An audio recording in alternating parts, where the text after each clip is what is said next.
حضرت موسیٰ علیہ السلام پارٹ 3۔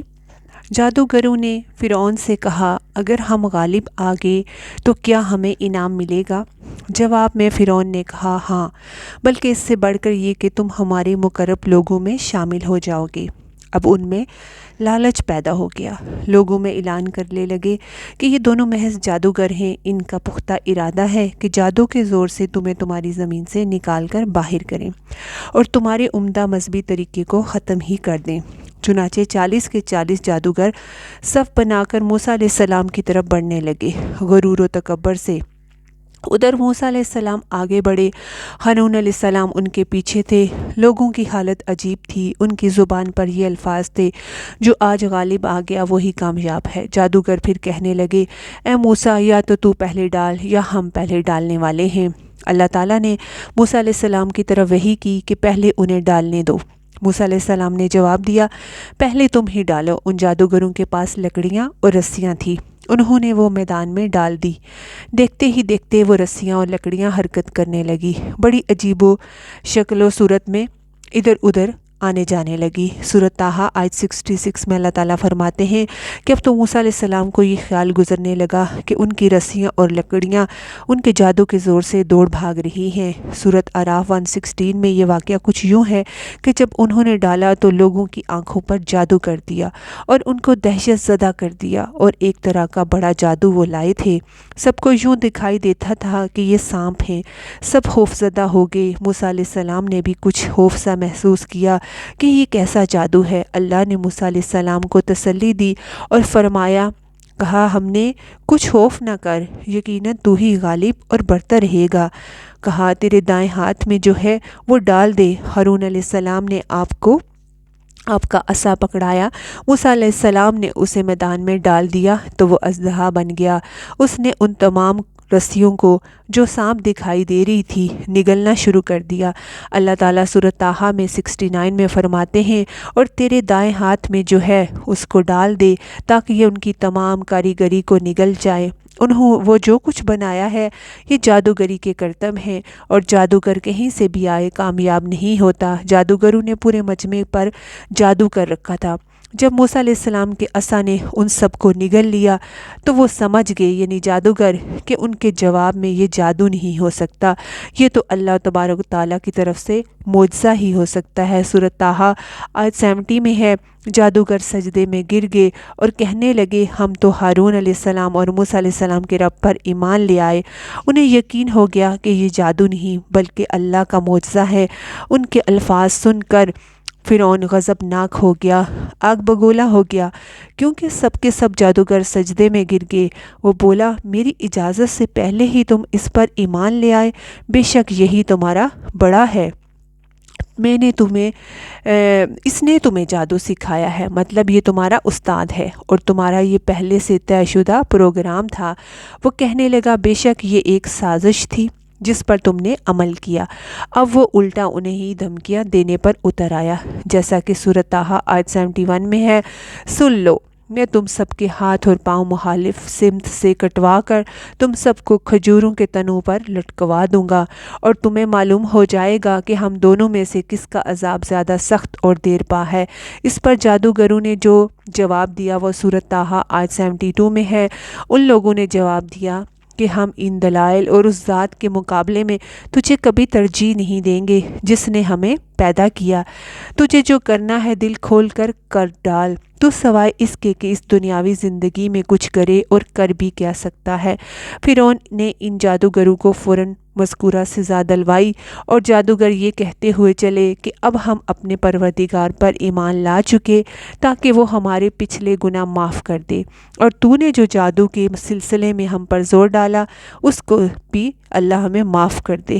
اللہ تعالیٰ ہی بہتر اور سدا باقی رہنے والا ہے۔ حضرت عباس رضی اللہ تعالیٰ عنہ سے روایت ہے کہ ان جادوگروں کے علاوہ اس قوم میں سے صرف 3 ہی لوگ ایمان لائے تھے۔ ایک حضرت آسیہ رضی اللہ تعالیٰ عنہ، دوسرا وہ دوڑ کر آنے والا آدمی جس نے حضرت موسیٰ علیہ السلام کو پیغام دیا تھا، اور تیسرا وہ آدمی جو آل فرعون میں سے تھا اور اپنے ایمان کو چھپائے ہوئے تھا۔ باقی سب کے سب کفر پر ہی ڈٹے رہے۔ اب جب کہ سب پر حق عیاں ہو چکا تھا، فرعون نے اپنی خاص جماعت سے مشورہ کیا کہ اب کیا کیا جائے۔ انہوں نے مشورہ دیا کہ بنی اسرائیل پر عذاب کو مزید بڑھا دیا جائے۔ سورۃ المومن آیت 25 میں اس کا ذکر ہے۔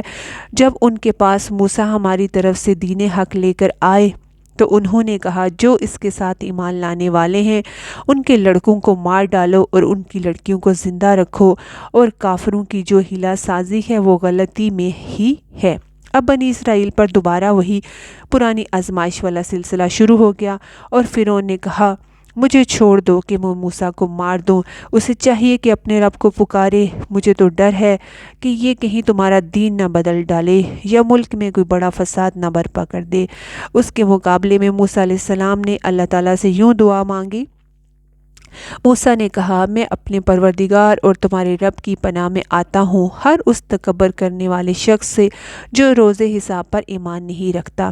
آل فرعون میں سے ایک شخص جو پوشیدہ طور پر ایمان لا چکا تھا فوراً اس معاملے میں دخل دیتا ہے، اور ایک مومن شخص جو فرعون کے خاندان میں سے تھا اور اپنا ایمان چھپائے ہوئے تھا کہا کیا تم ایک شخص کو محض اس بات پر قتل کرنا چاہتے ہو کہ وہ کہتا ہے میرا رب اللہ ہے اور تمہارے رب کی طرف دلیلیں لے کر آیا ہے؟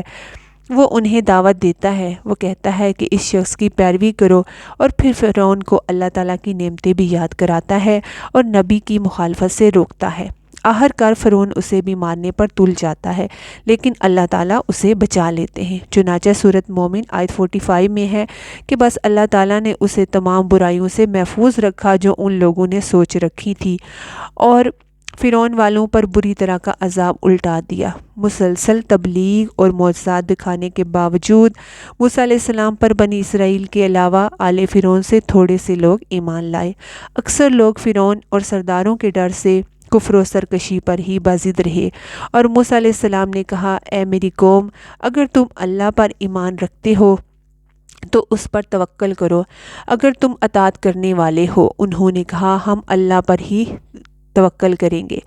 پہلے اگرچہ انہوں نے موسیٰ علیہ السلام سے شکوہ کیا تھا کہ کیا ہم تو ہمیشہ ہی سے مصیبت میں رہے، آپ کی تشریف آوری سے پہلے بھی اور آپ کے آنے کے بعد بھی، اگرچہ بعد میں انہوں نے اس پر معافی مانگی اور یوں کہا کہ ہم نے اللہ پر ہی توکل کیا۔ اے ہمارے پروردگار، ہم کو ان ظالموں کے فتنہ سے بچا اور ہمیں اپنی رحمت سے کافر لوگوں سے نجات دے۔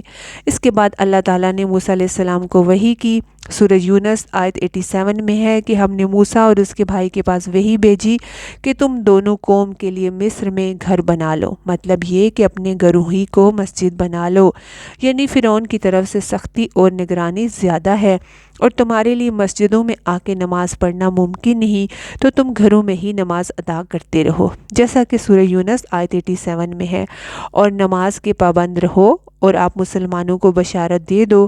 اس موقع پر موسیٰ علیہ السلام نے ایک دعا فرمائی۔ موسیٰ علیہ السلام نے عرض کیا اے ہمارے رب، تو نے فرعون کو اور اس کے سرداروں کو سامان زینت اور طرح طرح کے دنیاوی مال زندگی میں دیے، اے ہمارے رب اس واسطے دیے کہ وہ تیری راہ سے گمراہ کریں۔ اے ہمارے رب ان کے مالوں کو نیست و نابود کر دے اور ان کے دلوں کو سخت کر دے سو یہ ایمان نہ لانے پائیں، یہاں تک کہ دردناک عذاب کو دیکھ لیں۔ مورخین کہتے ہیں کہ فرعون کی قوم کے بڑے بڑے سرداروں کے مال حتیٰ کہ ان کے کھانے کی چیزیں پتھر اور مٹی کے ڈھیلے بن گئے، یہاں تک کہ انڈے اور دالیں بھی۔ یہ اس بات کا نتیجہ تھا کہ اللہ تعالیٰ نے موسیٰ علیہ السلام اور ہارون علیہ السلام کی دعا کو قبول فرما لیا، جیسا کہ سورہ یونس آیت 79 میں ہے۔ اللہ نے فرمایا تم دونوں کی دعا قبول کر لی ہے، سو تم ثابت قدم رہو اور ان لوگوں کی راہ نہ چلنا جن کو علم نہیں۔ اس کے بعد بنی اسرائیل پر بلائیں اور آزمائشیں سخت ہوگی۔ سورۃ اعراف آیت 129 میں ہے، قوم کے لوگ کہنے لگے ہم تو ہمیشہ ہی سے مصیبت میں رہے، آپ کے آنے سے پہلے اور بعد میں بھی۔ موسیٰ علیہ السلام نے فرمایا اللہ بہت جلد تمہارے دشمن کو ہلاک کر دے گا اور ان کی بجائے تمہیں اس سرزمین کا خلیفہ بنا دے گا، پھر تمہارا طرز عمل دیکھے گا کہ تم کیسے عمل سر انجام دیتے ہو۔ اس کے بعد مصر کے لوگوں پر اللہ تعالیٰ نے ابتلا اور آزمائش کا دور شروع کر دیا۔ چنانچہ فرعون اور مصریوں پر لگاتار ہلاکتیں آنا شروع ہوگی۔ اللہ تعالیٰ سورۃ اعراف 130 9 آیت میں فرماتے ہیں اور ہم نے فرعون والوں کو قحط سالی اور پھلوں کی کمی میں مبتلا کر دیا۔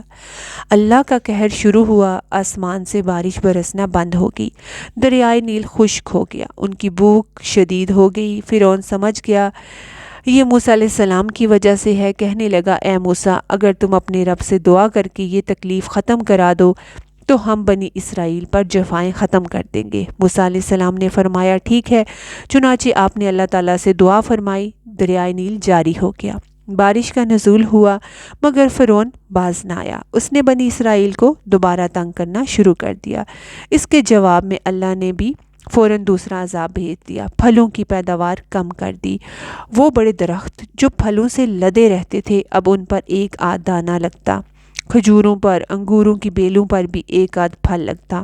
اور فرعون نے پھر کہا اے موسیٰ اپنے پروردگار سے دعا کرو ہم سے اس آزمائش کو بھی ہٹا لے تو میں بنی اسرائیل کو جانے دوں گا۔ چنانچہ موسیٰ علیہ السلام نے دعا فرمائی تو پھر پھل لگنے شروع ہو گئے، مصر میں خیر و برکت کا دور دورہ شروع ہو گیا۔ لیکن فرعون نے بنی اسرائیل کو پھر بھی نہ چھوڑا، الٹا انہیں منحوس قرار دیا، کہا کہ ہماری تکالیف و مصائب کے صرف تم ذمہ دار ہو۔ سورۃ اعراف میں ہے کہ جب ان پر خوشحالی آ جاتی تو کہتے یہ تو ہمارے لیے ہونا ہی چاہیے، اور اگر کوئی بدحالی پیش آتی تو موسیٰ علیہ السلام اور ان کے ساتھیوں کی نحوست کہتے۔ یا یاد رکھو اللہ نے فرمایا ان کی نحوست تو اللہ کے پاس ہے لیکن ان کے اکثر لوگ نہیں جانتے۔ مطلب یہ کہ یہ سب تو کفر کی وجہ سے ہے۔ اس کے بعد مزید نشانیاں ظاہر ہونے لگی۔ سورۃ اعراف 133 میں ہے پھر ہم نے ان پر طوفان بھیجا، ٹڈیاں، جوئیں، مینڈک اور خون کا عذاب، یہ سب کھلے کے کھلے معجزے تھے۔ یہ کل 9 معجزے تھے۔ طوفان والے معجزے میں دریائے نیل میں ایسی طوفانی آئی کہ پانی مصر میں داخل ہو گیا، بنی اسرائیل کے گھروں کے سوا سب کے سب غرق ہونے لگے۔ سیلابی ریلا کسی اسرائیلی کے گھر کے قریب آتا تو رک جاتا، کسی مصری کے گھر کے قریب جاتا تو اس میں داخل ہو جاتا۔ وہ اپنی آنکھوں سے اپنی ہلاکتوں اور غرقابی کو دیکھ رہے تھے تو آخر موسیٰ علیہ السلام سے فریادیں کرنے لگے اے موسیٰ اس بلا کو بھی رکوا دو، اپنے پروردگار سے دعا کرو یہ بلا روک دے۔ چنانچہ موسیٰ علیہ السلام نے دعا فرمائی تو یہ عذاب بھی رک گیا۔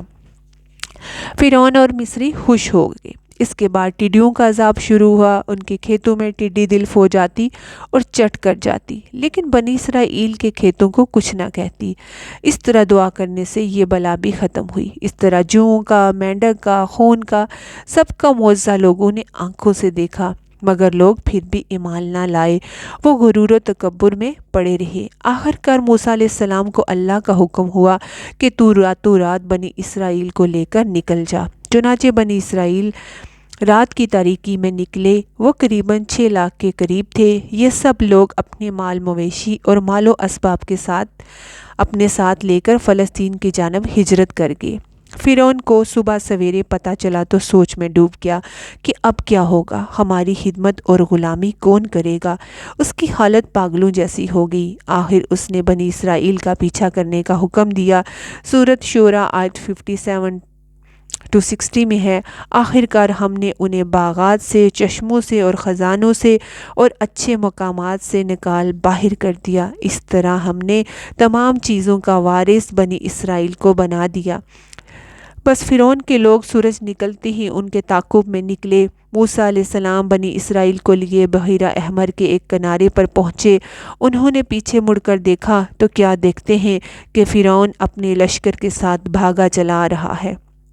بنی اسرائیل گھبرا گئے کہ اب کیا ہوگا، سامنے ٹھاٹھے مارتا سمندر اور پیچھے فرعون تھا۔ اللہ تعالیٰ سورہ شورى میں فرماتے ہیں 63 میں کہ ہم نے موسیٰ علیہ السلام کی طرف وحی بھیجی کہ دریا پر عصا مار، بس اس وقت دریا پھٹ گیا، پانی پہاڑ کی طرح کھڑا ہو گیا جیسے 2 بڑے پہاڑ ہوں، سمندر کے اندر خشک راستہ بن گیا۔ موسیٰ علیہ السلام اور ان کے ساتھی سب پار چلے گئے۔ اب جو ہی فرعون وہاں پہنچا تو دیکھ کر حیران اور خوف زدہ بھی ہوا کہ اب کیا کرے۔ پھر اسے خیال آیا اگر وہ لوگ گزر سکتے ہیں تو ہم کیوں نہیں۔ پھر اس نے بھی اپنا گھوڑا سمندر میں ڈال دیا، اس کے پیچھے اس کے سب ساتھی بھی داخل ہو گئے۔ اللہ تعالیٰ سورۃ طٰہٰ میں فرماتے ہیں فرعون نے اپنے لشکروں سمیت ان سب کا تعاقب کیا، پھر ان پر سمندر چھا گیا۔ فرعون نے ان سب کو گمراہی میں ڈال دیا اور سیدھا راستہ نہ دکھلایا۔ فرعون کی موت کا منظر اللہ تعالیٰ یوں بیان کرتے ہیں، اور ہم نے بنی اسرائیل کو دریا سے پار کر دیا، پھر ان کے پیچھے پیچھے فرعون اپنے لشکر کے ساتھ ظلم اور زیادتی کے ارادے سے چلا، یہاں تک کہ جب ڈوبنے لگا تو کہنے لگا کہ میں اس ذات پر ایمان لاتا ہوں جس پر بنی اسرائیل ایمان لائے، اس کے سوا کوئی معبود نہیں، اور میں مسلمانوں میں سے ہوں۔ مگر جب موت کا مرحلہ آ جائے تو پھر توبہ قبول نہیں ہوتی۔ اللہ نے فرمایا اب ایمان لاتا ہے، پہلے سرکشی کرتا رہا اور مفسدوں میں سے رہا، آج ہم تیری لاش کو نجات دیں گے تاکہ تو ان لوگوں کے لیے باعث عبرت ہو جو تیرے بعد ہیں، مگر حقیقت یہ ہے کہ بہت سے لوگ ہماری نشانیوں سے غافل ہیں۔ مطلب یہ کہ اللہ نے اس کے جسم کو باقی رکھا زمانہ گزرنے کے ساتھ تاکہ باقی لوگ، پیچھے آنے والے لوگ عبرت لیں۔ اللہ تعالیٰ نے اس کے جسم کو باقی رکھا، مگر لوگوں کی اکثریت اللہ تعالیٰ کی آیات سے ناواقف ہے۔ فرعون کی لاش آج بھی اہرام مصر کے عجائب گھر میں موجود ہے۔ حدیث میں آتا ہے جبریل علیہ السلام نے نبی صلی اللہ علیہ وآلہ وسلم سے عرض کیا، اللہ کے رسول، میں جس وقت فرعون غرق ہوتے ہوئے ایمان کا اظہار کر رہا تھا تو میں اس کے منہ میں کیچڑ ڈال رہا تھا کہ اس وقت وہ کہیں لا الہ الا اللہ نہ کہہ دے اور اللہ اس پر رحم نہ کر دے، لیکن اس کے منہ سے شہادت توحید کی بات نہ نکلی، اور مرتے وقت اللہ تعالیٰ نے اس کی توبہ قبول نہ کی۔ بنی اسرائیل اس کے ظلم سے نجات پا کر سمندر پار کر چکے تھے۔ ابھی تھوڑی ہی دور گئے ہوں گے کہ ان کا گزر ایسی قوم پر ہوا جو بتوں کی پوجا کر رہی تھی۔ سمندر پار کر کے آنے کے فوراً بعد انہوں نے یہ مناظر دیکھے۔ سورۃ اعراف 138-140 میں ہے کہ اور ہم نے بنی اسرائیل کو دریا سے پار اتار دیا، بس ان لوگوں کا گزر ایک قوم پر ہوا جو اپنے چند بتوں کی عبادت میں لگے ہوئے تھے۔ کہنے لگے اے موسیٰ، ہمارے لیے بھی ایک ایسا معبود مقرر کر دیجئے جیسے کہ ان کے یہ معبود ہیں۔ آپ نے فرمایا واقعی ہی تم لوگوں میں بڑی جہالت ہے، یہ لوگ جس کام میں لگے ہوئے ہیں اس کو تباہ کیا جائے گا، اور ان کا یہ کام بے بنیاد ہے۔ فرمایا کیا اللہ تعالیٰ کے سوا، اور کہا ان کا یہ کام بے بنیاد ہے۔ فرمایا کیا اللہ تعالیٰ کے سوا کسی اور کو تمہارے لیے معبود تلاش کروں، حالانکہ اس نے تمہیں تمام جہان والوں پر فضیلت دی ہے۔ فرعون اور اس کی قوم سے نجات پانے کے بعد اللہ کی طرف سے موسیٰ علیہ السلام پر احکامات نازل ہوئے۔ پہلا حکم یہ ملا کہ اپنی قوم کے ہمراہ کوہ طور پر تشریف لے چلیں۔ اللہ تعالیٰ نے آپ کو وعدہ دیا تھا کہ وہاں پر ہم آپ کو تورات عطا کریں گے تاکہ آپ کے لیے اور آپ کی قوم کے لیے شریعت مقرر ہو جائے۔ اللہ تعالیٰ سورۃ اعراف 142 میں فرماتے ہیں اور ہم نے موسیٰ علیہ السلام سے 30 راتوں کا وعدہ کیا، یعنی اللہ نے انہیں 30 راتوں کے لیے کوہ طور پر بلایا تاکہ تورات حاصل کر سکیں۔ موسیٰ علیہ السلام اپنی قوم کو لے کر روانہ ہوئے۔ آپ تیز چلتے ہوئے اپنی قوم سے پہلے کوہ طور پر پہنچ گئے تاکہ اللہ تعالیٰ کو خوش کر سکیں۔ اللہ تعالیٰ نے پوچھا اے موسیٰ علیہ السلام، تجھے اپنی قوم سے غافل کر کے کون سی چیز جلدی لے آئی؟ کہا وہ لوگ میرے پیچھے آ ہی رہے ہیں، اور اے میرے پروردگار، میں تیری طرف اس لیے جلدی کی کہ تو راضی ہو جائے۔ کوہ طور پر موسیٰ علیہ السلام کی یہ دوسری بار آمد تھی۔ پھر اس درخت کے پاس انہیں اللہ تعالیٰ سے اہم کلام ہونے کا موقع ملا۔ موسیٰ علیہ السلام کی رسالت کا پہلا مقصد پورا ہو چکا تھا۔ بنی اسرائیل ذلت و رسوائی سے نکل آئے تھے، اب وہ آزاد فضا میں سانس لے رہے تھے، مگر ان کے دلوں میں شرک و بت پرستی کے پرانے آثار موجود تھے۔ یہی وجہ ہے کہ انہوں نے سمندر سے نکلتے ہی بت پرستی کا مطالبہ کر دیا تھا، لہٰذا اب ضروری تھا کہ ان کی تربیت کی جائے، اور اس کے لیے بھی کہیں مفصل قانون اور ضابطے کا ہونا بہت ضروری تھا کہ جس پر عمل پیرا ہو سکیں۔ تو اللہ تعالیٰ نے موسیٰ علیہ السلام سے یہی وعدہ کیا تھا جو انہیں کوہ طور پر بلایا تھا۔ مزید موسیٰ علیہ السلام کے بارے میں جاننے کے لیے اگلے پارٹ میں ہم دیکھیں گے، کیونکہ قرآن میں حضرت موسیٰ علیہ السلام اور بنی اسرائیل کا جو ہے وہ بہت ذکر ہے، اور ان کو سمجھنے کے لیے، قرآن کو سمجھنے کے لیے اس قصے کو پوری تفصیل سے جاننا ضروری ہے، لہٰذا مزید اگلے پارٹ میں ڈیٹیل سے ہم جانیں گے موسیٰ علیہ السلام کے واقعات۔ السلام علیکم۔